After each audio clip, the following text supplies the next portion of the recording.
السلام علیکم ورحمۃ اللہ وبرکاتہ۔ روزانہ اسلامی اصلاحی اور سبق کا موضوع واقعات جاننے کے لیے ہمارے چینل کو سبسکرائب کریں۔ نافرمان اولاد ساری زندگی کا روگ ہوتی ہے۔ والدین کے حکم کی تعمیل نہ کرنے والی اولاد کے رنج سے اچھا بھلا انسان پریشان ہو کر بہت سے غلط اقدامات اٹھاتا ہے، جس سے بعد ازاں اولاد بھی تکلیف اٹھا سکتی ہے۔ نافرمان اولاد گمراہ ہو جاتی ہے۔ بہت سے والدین ایسی اولاد کے ہاتھوں مارے بھی جاتے ہیں۔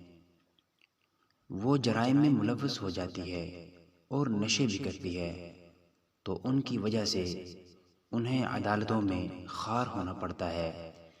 ایسی اولاد تعلیم سے بھی محروم ہو جاتی ہے، لیکن کئی صورتوں میں پڑھی لکھی اولاد کے ہاتھوں بھی والدین کو تکالیف اٹھانی پڑی ہیں۔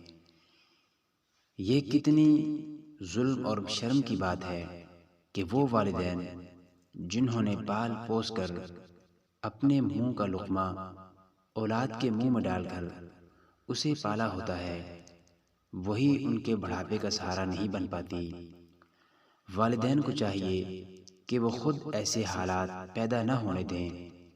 اگر اولاد میں گستاخی اور نافرمانی کا رویہ دیکھیں تو فوری اللہ سے رجوع کریں اور یہ عمل شروع کر دیں۔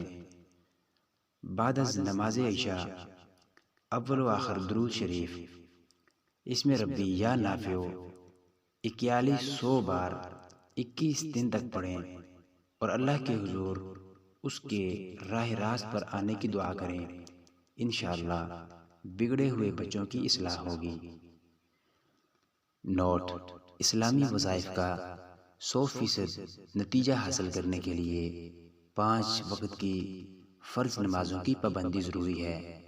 اللہ تعالی ہم سب کا حامی و ناصر ہو۔ ویڈیو کے بارے میں اپنی قیمتی رائے سے کمنٹ سیکشن میں آگاہ ضرور کیجیے گا۔ شکریہ۔